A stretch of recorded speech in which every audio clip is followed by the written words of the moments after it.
आज हम बात करेंगे एक ऐसे दरिंदे की जिसका नाम सुनते ही लोगों की फट जाती थी। लिटरली गाइस ये इतना खतरनाक था कि दुश्मन सिर्फ इसका नाम सुनते ही कप कपाने लगते थे। इवन इसकी शक्तियों को तो गॉड से भी कंपेयर करा जाता है। ये हिस्ट्री में ऐसे ऐसे कारनामे करके गया है जिसे सुनते ही लोगों को गूज़बम्स आ जाते हैं। इसका इन्फ्लुएंस इतना ज्यादा था, इस अकेले बंदे की वजह से इसके पूरे क्लैन से लोग अभी तक डरते हैं। इवन इसको तो घोस्ट ऑफ उचिहा भी कहा जाता है।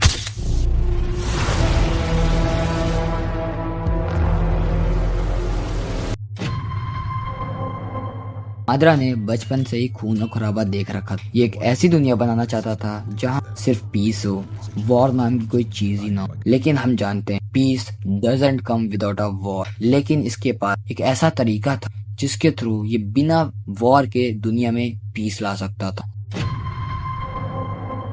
माद्रा एक ऐसी जगह जन्म लेता है जहाँ हमेशा बैटल ही बैटल हुआ करती थी। क्लैन वर्सेस क्लैन हुआ ही करता था, जिनके बीच उचिहा क्लैन एक वेल नोन क्लैन था, जिनकी राइवलरी सेंजू क्लैन के साथ थी। सेंजू क्लैन भी किसी से कम नहीं था। उन्हीं बैटल्स के दौरान माद्रा एक बंदे से मिलता है जिसका नाम होता है हाशिरामा। इन्हें अपने क्लैन्स के बारे में ना पता होने के कारण ये आपस में दोस्ती कर लेते हैं। लेकिन कुछ समय बाद जैसे इनके क्लैन की राइवलरी सालों से चलती आ रही है, माद्रा फैमिली और फ्रेंड के बीच फैमिली को चुनता है और तब से इन्होंने कई सारी बैटल्स की। इन्हीं बैटल्स के दौरान माद्रा ने अपनी मांगे शारिंगान एक्टिवेट की थी। इन्हीं बैटल्स के दौरान जब माद्रा का भाई मारा जाता है तो इस बात से उसे बहुत बड़ा झटका लगता है। ये बात उसे अंदर से तोड़ देती है। लेकिन जब अपने भाई की इच्छा से माद्रा उसकी आंखें ट्रांसप्लांट कराता है तो उसकी इंटरनल मांगे शारिंगान एक्टिवेट हो जाती है, जिसका यूज करते हुए वो हाशिरामा से एक बार फिर से लड़ने जाता है और ये लड़ाई बहुत खतरनाक होती है। लेकिन हमेशा की तरह हाशिरामा माद्रा को हरा देता है।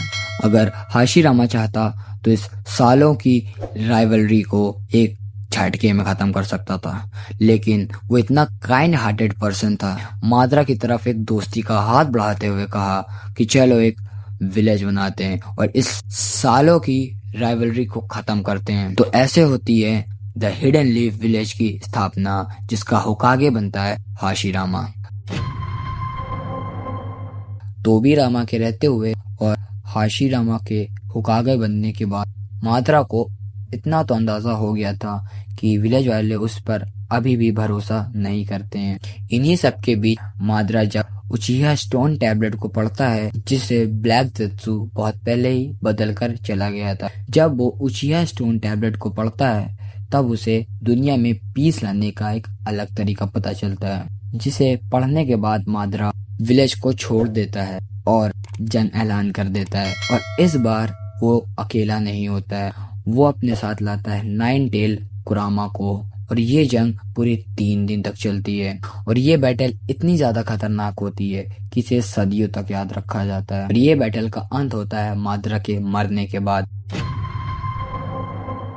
माद्रा के मरने के बाद लोगों को ऐसा लगा कि सालों की राइवलरी अब खत्म हो गई है, लेकिन उन्हें क्या पता था कि असली प्लान तो अब शुरू हुआ है। हाशिरामा के लास्ट अटैक से जस्ट पहले ही माद्रा ने ईज़नागी एक्टिवेट कर ली थी, जिसकी मदद से वो फिर से जिंदा हो जाता है और वो इस बार एक गुफा में रहने लगता है। बैटल्स के दौरान मिले हाशिरामा सेल पर वो सालों तक एक्सपेरिमेंट करता है और जब उसकी लाइफ खत्म होने वाली होती है, मौत से ठीक जस्ट पहले ही उसने रिनेगान एक्टिवेट कर ली थी, जिसकी मदद से वो डेमोनिक स्टैचू समन करता है और उसी की मदद से वो आगे तक जिंदा रहता है। लेकिन माद्रा को पता था कि उसके पास ज्यादा समय नहीं है, लेकिन उसके प्लान को अचीव करने में काफी समय लगने वाला है। उसी दौरान माद्रा ओबिटो से मिलता है, जिसकी आधी बॉडी पैरालाइज हो चुकी थी। लेकिन हाशिरामा सेल का यूज करते हुए माद्रा ओबिटो की पूरी बॉडी रिकवर कर देता है और एक नया जीवन दान देता है। लेकिन माद्रा जानता था कि अगर ओबिटो को उसे अपने प्लान का पार्ट बनाना है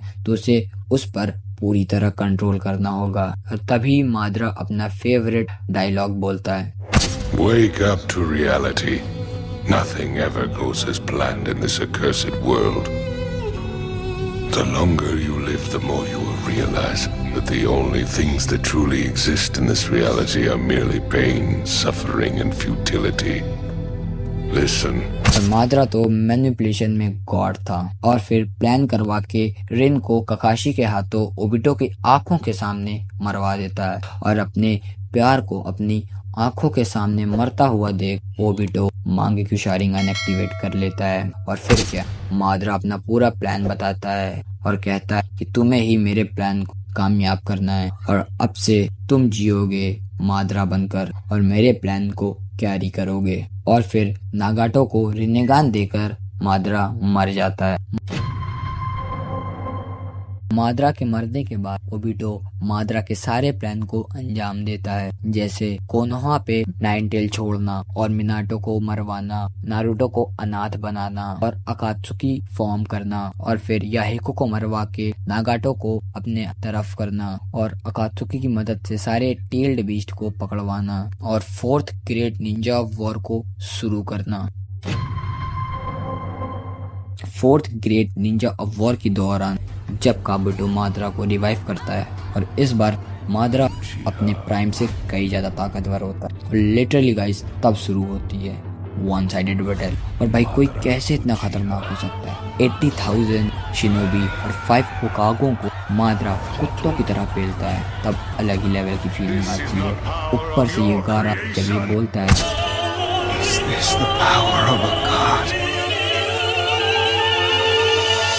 भाई मजा ही आ जाती है। अगर आपने ये बैटल नहीं देखा है तो देखो यार, क्या कर रहे। शिनोबी अलायंस और 5 कागो को कुत्तों की तरह पेलने के बाद जब माद्रा ओबिटो के पास जाता है तब फिर दोनों लोग मिलके 10 टेल की मदद से लोगों की अच्छे से ले रहे होते हैं। इन्हीं सब के बीच जब ओबिटो ककाशी को दूसरे डायमेंशन में लेके जाता है तब हमें ककाशी एंड ओबिटो के बीच एक शानदार बैटल दिखाई जाती है। कुछ समय बाद जब ओबिटो दूसरे डायमेंशन से वापस आता है तब वो एकदम मरने की हालत में होता है और ये देखने के बाद माद्रा सोचता है कि अगर ओबिटो मर गया तो मुझे जिंदा कौन करेगा। और तभी माद्रा चाकरा ब्लेड की मदद से ओबिटो को कंट्रोल करते हुए रीने रीबर्थ का यूज करता है। लेकिन माद्रा को क्या पता था कि ओबिटो अपनी मालिक से एक कदम आगे रहता है। फिर ओबिटो 10 टेल को एब्जॉर्ब करके बन जाता है चिंचोरिकी ऑफ 10 टेल और ये देखकर माद्रा की सनक जाती है। लेकिन कुछ समय बाद जब बैटल के दौरान ओबिटो 10 टेल से अलग हो जाता है तभी माद्रा ब्लैक जेत्सु की मदद से ओबिटो पर कंट्रोल करके रीने रीबर्थ का यूज करता है और फिर से जिंदा हो जाता है। लेकिन इस बार जब वो जिंदा हुआ था तब उसके पास उसकी दोनों आंखें नहीं थी, क्योंकि जब वो मरा था तब उसके पास उसकी आंखें नहीं थी। लेकिन उसे इससे घंटा फर्क पड़ने वाला था। कुछ समय बाद जब ब्लैक जेत्सु माद्रा को रिनेगान लाके देता है तब माद्रा उसकी मदद से सारे टेल्ड बीस्ट को सील करके 10 टेल को समन करता है और फिर उसे एब्जॉर्ब करके बन जाता है जिंजुरिकी ऑफ 10 टेल।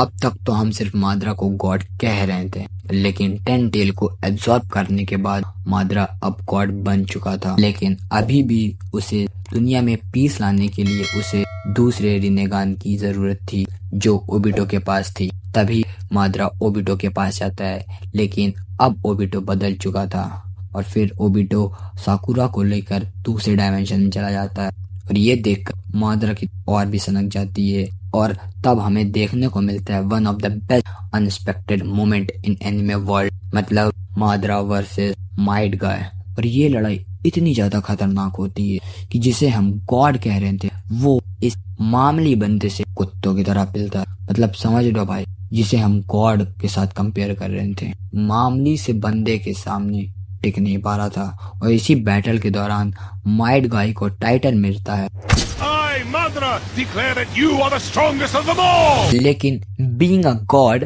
माद्रा खुद को रिकवर कर लेता है और ककाशी की शारिंगान लेते हुए वो कामुई डायमेंशन में पहुंच जाता है, जहां से वो ओबिटो की रिनेगान लेकर वापस आता है। वापस आते ही सबको साइड करते हुए वो चांद की तरफ जाता है और अपनी तीसरी आंखें खोलता है और तब एक्टिवेट करता है इन्फिनाइट त्सुकियोमी।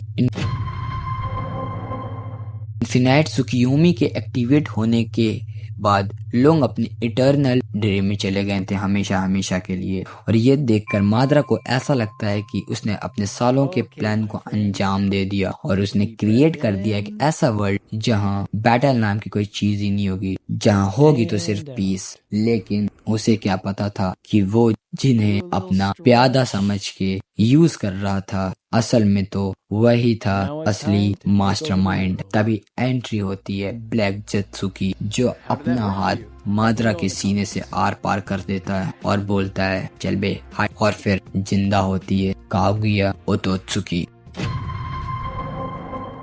कागुया को सिर्फ सील करा जा सकता था, उसे मारा नहीं जा सकता था। तो नारुतो और सास्के ने मिलके कागुया को सील करा था। और ये सब खत्म होने के बाद जब माद्रा अपनी अंतिम सांस ले रहा होता है तो वो सोचता है कि मुझे ये सब कर कोई फायदा नहीं हुआ। ये थी द घोस्ट ऑफ उचिहा की कहानी।